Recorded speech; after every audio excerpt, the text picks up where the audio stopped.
तीर्थंकर प्रभु महावीर से उनके शिष्यों ने पूछा कि प्रभु, हम ऐसा क्या करें कि जिससे हमारा मन कभी दुखी न हो, हम हमेशा प्रसन्न रह सके और एकदम आनंद के साथ अपने साधना की यात्रा में आगे बढ़ते रहें। उसके लिए हमें क्या करना चाहिए? उनके इस प्यारे से प्रश्न के उत्तर में प्रभु ने कहा, कोहम असत्यम कुवेज्या धारेज्या पियम अप्पियम। ये प्रभु के अंतिम वचन है, बहुत प्यारे वचन है। इन वचनों का अर्थ है, कोहम असत्यम कुवेज्या, अर्थात क्रोध को असत्य कर दो, धारेज्या पियम अप्पियम, और प्रिय तथा अप्रिय दोनों को धारण कर लो। तात्पर्य क्या है और इससे सुखी कैसे हुआ जा सकता है अथवा दुखी होने से कैसे बचा जा सकता है?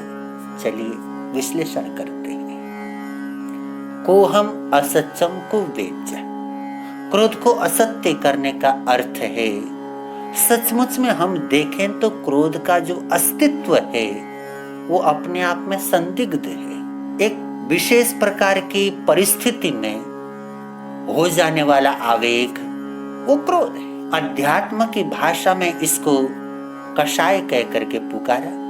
4 कषायों में से ये प्रथम कषाय है और इसको विभाव कह करके महापुरुषों ने इसका परिचय दिया। विभाव का क्या मतलब होता है? जो हमारे स्वभाव से जुड़ी हुई चीज नहीं, वो विभाव है। अर्थात क्रोध कभी भी हमारा अपना नहीं है, वो कहीं बाहर से आया है। हमारे जीवन में बाहर से आरोपित हो जाने वाली आवेगात्मक एक परिस्थिति में पैदा होने वाला यह आवेग है। ये हमारी अपनी संपत्ति नहीं है, ये अपनी कमाई नहीं है। एक परिस्थिति बस हो जाने वाली हमारी एक भाव दशा है। और जो चीज हमेशा कायम रहने वाली नहीं होती, उस चीज से बहुत आसानी से आदमी मुक्त हो सकता है और मुक्त होने के लिए उसका सम्यक बोध हो जाए, इतना पर्याप्त है। और उससे मुक्त होने के लिए ही भगवान ने कहा, कोहम असत्यम कुवेज्या, अर्थात क्रोध को असत्य कर दो। असत्य का मतलब जो है ही नहीं, ऐसा कर दो जैसे है ही नहीं। और ऐसा कैसे किया जा सकता है? हम तो जानते हैं कि क्रोध है, क्योंकि अक्सर हम क्रोध करते हैं। हम न भी करें तो सामने वाला करता है, और सामने वाले के क्रोध से अनेक बार मैं प्रभावित हो जाता हूँ। प्रभावित ही क्यों, पीड़ित हो जाता हूँ, दुखी हो जाता हूँ। बहुत बार ऐसी स्थिति हमारे जीवन में आ जाती है। बच्चे हैं तो बच्चों को माता पिता के क्रोध का सामना करना पड़ता है, पत्नी को पति के क्रोध का सामना करना पड़ता है, पति को पत्नी के क्रोध का सामना करना पड़ता है, भाई को भाई के क्रोध का सामना करना पड़ता है। और क्रोध के अतिरेक में हम लोग न मालूम कितने कितने अनर्थ जीवन में कर डालते हैं। आदमी अपनों को बर्बाद कर डालता है। यह आवेग है, ऐसा आवेग जिसके अंदर हम हित और अहित का कोई विवेक नहीं रख पाते, जिसमें केवल बुरा ही बुरा हो जाता है। इसलिए प्रभु ने कहा कि इसको असत्य कर दो। करें कैसे? उसका उपाय दूसरी लाइन में। दूसरी लाइन में प्रभु ने जो कहा, धारेज्या पियम अप्रियम, वही इसका उपाय है। प्रिय और अप्रिय दोनों को धारण कर लो, अर्थात दोनों में समतामय स्थिति बन जाए, ऐसा अपना जीवन बना लो। दोनों में प्रसन्न रहो। जैसी प्रसन्नता आपको प्रशंसा में मिलती है, सामने वाला मेरी प्रशंसा करे तो मुझे बड़ी प्रसन्नता मिलती है, बड़ी खुशी मिलती है। अगर वैसी प्रसन्नता सामने वाले की निंदा में भी मुझे मिल जाए, ऐसी स्थिति मेरे भीतर में हो जाए, तब हुआ प्रिय और अप्रिय दोनों को धारण करना। कठिन है लेकिन असंभव नहीं, किया जा सकता है। करें कैसे? उसका तरीका है जैसे आप समझते हैं कि क्रोध बुरा है, सामने वाला क्रोध करता है, अपशब्द बोलता है, आपको अच्छा नहीं लगता है, आप उसको लेना नहीं चाहते, जैसे क्रोध आपको स्वीकार नहीं होता है, वैसे प्रशंसा भी स्वीकार करना छोड़ दीजिए। सामने वाला अगर आप प्रशंसा में आपको महिमा मंडित करता है, भीतर में बोध रखिए कि मैं ऐसा नहीं हूं। और इसी प्रकार अगर कोई क्रोध करता है, अपशब्द बोलता है, तब भी भीतर में बोध रखिए कि मैं ऐसा नहीं हूं। उसके उन शब्दों को स्वीकार मत कीजिए। जब आप उसको स्वीकार नहीं करेंगे तब आपके भीतर समता भाव पुष्ट हो जाएगा। समता भाव को पुष्ट करने का तात्पर्य इतना ही है कि सामने वाला चाहे प्रशंसा के द्वारा मुझे प्रभावित करना चाहे तब भी मैं प्रभावित न हूं, और निंदा के द्वारा प्रभावित करना चाहे तब भी मैं प्रभावित न हूं। न तो सुख की धारा में बह जाऊं, न दुख की धारा में बह जाऊं, मैं हमेशा आनंद की धारा में गतिमान रहूं। ऐसी जो जीवन की परिस्थिति है वो समतामय जीवन की परिस्थिति हुआ करती है। ऐसा जो जीवन जीता है वो समता योगी कहलाता है। कैसे इस प्रकार की स्थिति हम अपने जीवन में विकसित करें, आइए श्रवण करते हैं तथागत भगवान बुद्ध के जीवन की एक बहुत प्यारी घटना। उस घटना के द्वारा समझाता हूं कि कैसे हम क्रोध को असत्य कर सकते हैं और कैसे हम प्रिय और अप्रिय दोनों को धारण कर सकते हैं। भगवान बुद्ध सुबह सुबह का समय है, वृक्ष के नीचे अपने शिष्यों को विपश्यना ध्यान की साधना करवा रहे हैं। भगवान बुद्ध ने ध्यान को विपश्यना नाम दिया और विपश्यना ध्यान का उन्होंने जो प्रयोग जनमानस में करवाया, अनेक लोगों का कल्याण उस साधना से हुआ। उसी प्रकार भगवान महावीर ने ध्यान को जो नाम दिया वो नाम है प्रेक्षा ध्यान और सामायिक ध्यान। प्रेक्षा ध्यान और सामायिक ध्यान के द्वारा उन्होंने अनगिनत लोगों को कल्याण का मार्ग दिखाया। हमारे लिए भी प्रेक्षा ध्यान और सामायिक ये दोनों कल्याण के पथ हैं। अगर हम चलेंगे तो कल्याण हो जाएगा। तो भगवान बुद्ध विपश्यना ध्यान का प्रशिक्षण अपने शिष्यों को देते थे। ठीक उसी समय में एक वृद्ध व्यक्ति उनके करीब पहुंचा, क्रोध से भरा हुआ था, घर में झगड़ा करके निकला होगा, कोई ऐसी परिस्थिति, कोई बात बन गई होगी, अत्यंत क्रोध में भरा हुआ बुद्ध के पास पहुंचा। और बुद्ध के पास कोई समाधान लेने नहीं गया था, अपने क्रोध का कारण बुद्ध को ही समझता था और उसका क्रोध और अधिक बढ़ता जाता था। बढ़ने का कारण था कि उसका अपना पुत्र वो भी भगवान बुद्ध का शिष्य बन करके विपश्यना ध्यान का प्रशिक्षण ले रहा था। बर्दाश्त नहीं हुआ, बुद्ध के पास आया और आकर के जितने अपशब्द बोल सकता था बोला, खूब बोला। जितनी गालियां उसको याद थी सारी गालियां सुना दी। जितने अपशब्द कहे जा सकते थे अपशब्द कहे। जितना बुरा भला बोला जा सकता था उतना बुरा भला बोला। भगवान बुद्ध चुपचाप रहे। शिष्यों को बर्दाश्त नहीं हुआ। शिष्यों ने कहा, प्रभु हमें आदेश दें, हम इसको अभी ठिकाने लगा देते हैं। ये अपने आप को समझता क्या है? इतने अपशब्द आपको बोल रहा है, आप भले बर्दाश्त करें, हमसे बर्दाश्त नहीं होता, हमें अनुमति दें, हम इसको सबक सिखाएंगे। भगवान ने इशारा किया, शांति, अभी शांत रहो, सबक सिखाएंगे पर अभी वक्त नहीं आया है। जब वक्त आएगा तुम्हें इसकी झंझट करने की जरूरत नहीं पड़ेगी। मैं स्वयं सबक सिखाऊंगा और बहुत ढंग से सिखाऊंगा। शिष्यों को शांत कर दिया। प्रसन्नता पूर्वक अपनी मस्ती में, अपने ध्यान की मस्ती में गतिमान रहे। वो बूढ़ा आदमी बोलता रहा, बोलता रहा, बोलता रहा। अब अकेला आदमी कब तक बोलेगा? सामने से जवाब आए तब तो क्रोध का मजा है, गाली का मजा है। सामने से जवाब ही ना आए तो फिर उस क्रोध का क्या मजा? ध्यान रखें आप लोग, क्रोध के लिए एनर्जी उस सामने वाले का व्यवहार है। मैंने क्रोध किया और क्रोध में मैंने कुछ अपशब्द कहा, फिर सामने वाला भी 2 अपशब्द मेरी ओर फेंकता है तो मेरा क्रोध और बढ़ जाएगा। अर्थात मेरे भीतर में क्रोध की अग्नि जल रही थी, सामने वाले ने उसमें घी डाल दिया तो अग्नि भड़क गई, और उसके बाद जैसे अग्नि भड़की तो मैंने 4 गालियां सुना दी।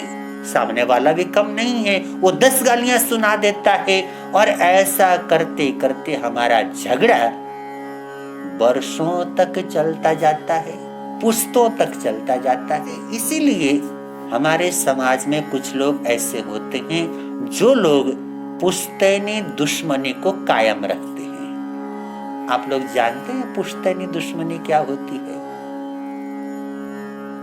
पुश्तैनी दुश्मनी का अर्थ है लड़ने वाले कोई और थे, वो चले गए, और उस लड़ाई को जारी रखने वाले कोई और है। उनको पता भी नहीं है कि क्यों जारी रख रहे हैं, लेकिन लड़ाई चलती जाती है, पुश्तें बदल जाती हैं, पीढ़ियां बदल जाती हैं, लड़ाई खत्म नहीं होती। ऐसा क्रोध का जो क्रम है हम लोग जीवन में जारी रखते हैं तो अशांत बने रहते हैं, पीड़ित बने रहते हैं। इसलिए क्रोध को खत्म करने का जो सबसे बढ़िया उपाय है, अगर एक व्यक्ति को क्रोध आया है, एक व्यक्ति आवेग में भर गया है, तो दूसरे वाला चुपचाप रहे, शांत रहे।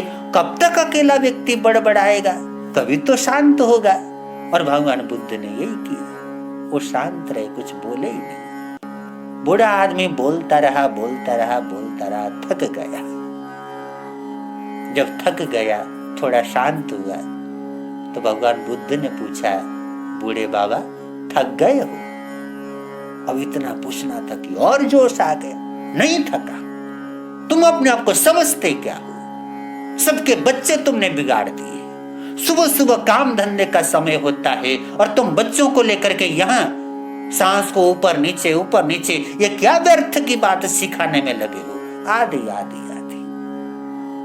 और कुछ देर वो जितना मन में आवेग था निकालता गया, अपशब्द बोलता गया। एक तो बूढ़ा आदमी, वैसे ही शरीर कांपे, कुछ क्रोध से और ज्यादा कांपे, और उसके ऊपर इतनी गालियां बका, इतना अपशब्द बोला, इतनी एनर्जी खप गई, शरीर कांपने लगा, थक गया। अब खड़ा होना मुश्किल हो गया। जब उसकी इस दशा को देखा तब भगवान बुद्ध ने फिर मुस्कुरा करके कहा, बूढ़े बाबा थक गए हो, बैठ जाओ। अब कोई उपाय नहीं था, बैठ गया। भगवान ने देखा कि अब उसका आवेग कुछ शांत हो गया है। तब बड़े प्रेम से उन्होंने पूछा, बूढ़े बाबा एक बात बताओ। बोले पूछो। तुम्हारे घर में कभी कोई मेहमान तो आता होगा? बोला बिल्कुल आता है। तुम्हें क्या? बोले नहीं, मुझे कुछ नहीं। अच्छा एक बात और बताओ, जैसे कोई मेहमान आपके घर में आता है, कोई उपहार भी लेके आता होगा? बोला बिल्कुल लाता है। तुम्हें क्या? नहीं, मुझे कुछ नहीं। अच्छा बूढ़े बाबा ये बताओ, वो जो उपहार लेकर के आया, उसने वो उपहार आपको दिया, और बाई चांस अगर आप वो उपहार स्वीकार न करें तो बूढ़े बाबा उस उपहार का क्या होगा? बूढ़ा हंस पड़ा, बोला दुनिया को ज्ञान बांटते इतनी सी बात नहीं जानते। और उस उपहार का होना क्या है? उसने मुझे दिया, अगर मैंने स्वीकार नहीं किया तो उपहार उसके पास ही रहेगा, वो लेकर के चला जाएगा। मैं लूंगा तो मेरे पास होगा, नहीं लूंगा तो उसी के पास रहेगा। भगवान ने कहा, बूढ़े बाबा खूब बात समझ में आ गई। बोले क्या समझ में आ गई? बोले बूढ़े बाबा मेरे द्वार पे पहली बार आप आए, मेरे मेहमान बन के आए, और आपने आते ही ये जो इतनी गालियों का, इतने अपशब्दों का उपहार मुझे दिया, बूढ़े बाबा मुझे नहीं चाहिए। मैं तो ये गालियों का उपहार पहले ही छोड़ चुका हूं, बरसों पहले छोड़ दिया, मैं लेता ही नहीं, या आप अपने पास रख लें। भगवान की बात सुन करके वो अवाक रहे, सूझा ही नहीं कि बोलूं क्या, इस बंदे ने बोल क्या दिया। क्या गालियों को भी लौटाया जा सकता है? क्या क्रोध को भी लौटाया जा सकता है? और भगवान बड़ी प्रसन्नता से बोल रहे हैं कि मैंने ऐसा उपहार लेना बंद कर दिया है, मुझे नहीं चाहिए। उस बूढ़े व्यक्ति ने भगवान के चरण पकड़ लिए, बोला धर्म ग्रंथों का अध्ययन तो खूब किया, किंतु ये कला नहीं सीख पाया। बोला कैसी कला बूढ़े बाबा? ये गालियों को लौटाने की कला, ये क्रोध को लौटाने की कला, क्रोध को स्वीकार न करने की कला तुमने कहां से सीख ली? बोले बूढ़े बाबा सीखना है। बोले हाँ सिखाओ। तो भगवान ने कहा बैठ जाओ, मैं यही कला तो सिखाता हूं, इन सब बच्चों को यही कला सिखा रहा हूं, आपको भी सिखा दूंगा। और कहते भगवान के चरणों में समर्पित होकर के उस व्यक्ति ने अपना जीवन का कल्याण साध लिया। ये तरीका है कोहम असत्यम कुवेज्जा, क्रोध को असत्य कर दो। कैसे असत्य कर दो? लो ही मत। अगर कोई आपको गाली देता है तो भगवान बुद्ध की तरह उसको स्वीकार मत करो। अगर कोई आपको क्रोध करता है तो भगवान बुद्ध की तरह उसको स्वीकार न करो। जब तक हम उसको स्वीकार नहीं करते तब तक हम मालिक हैं। जैसे ही स्वीकार करते हैं तब हमारे भीतर उससे आवेग उत्पन्न होता है, पीड़ा पैदा होती है। आप स्वीकार ही न करें, स्वयं को इतना मजबूत बना लें कि सामने वाला कितनी ही अपशब्द भरी बातें आपको सुनाए, कितना ही क्रोध करे, आप उसको स्वीकार करें ही ना, बिल्कुल क्रोध प्रूफ हो जाए। जैसे बरसात में आप रेनकोट पहनते हैं, वाटर प्रूफ घड़ी पहनते हैं, इस प्रकार के कपड़े आदि पहनते हैं, उसी प्रकार अपने मन को क्रोध प्रूफ बना दीजिए। अगर आप अपने मन को क्रोध प्रूफ बना देंगे, आपके मन पर क्रोध का असर नहीं होगा, गालियों का असर नहीं होगा। और जब इस प्रकार की स्थिति आपके भीतर विकसित हो जाएगी, तब धारेज प्रियम अप्रियम, तब आप प्रिय हो अथवा अप्रिय हो दोनों को धारण कर लेंगे। अर्थात दोनों स्थितियों में बड़ी समता के साथ जीवन जी लेंगे। और ये महापुरुषों का अनुभव बोलता है कि जिस व्यक्ति ने समतामय जीवन जीना शुरू कर दिया, उसके समान सुखी व्यक्ति दुनिया में खोजने से भी नहीं मिलेगा। भगवान ने जो जिया उसको हम लोग जी सके। क्रोध को असत्य कर दें और प्रिय और अप्रिय दोनों परिस्थितियों में स्वयं को समता में आरूढ़ कर लें। जीवन के अंदर बड़ा आनंद बरसेगा, बड़ा कल्याण होगा। भगवान का ये समाधान उन शिष्यों ने पाया, भगवान के चरणों में मस्तक झुकाया, बोले धन्य प्रभु, बड़ा सुखद सुगम और बहुत प्यारा मार्ग आपने बता दिया। हम इसी मार्ग पर चलते अपना कल्याण साधेंगे। हम भी उन शिष्यों की तरह इसी मार्ग पर चलते हुए अपना कल्याण साध सकते हैं। इतने प्रेम से मेरे शब्दों को सुना, उसके लिए कृतज्ञ हूँ। आप सबके भीतर में विराजमान पवित्र परमात्मा को मेरे कोटि कोटि नमन। जय गुरुदेव।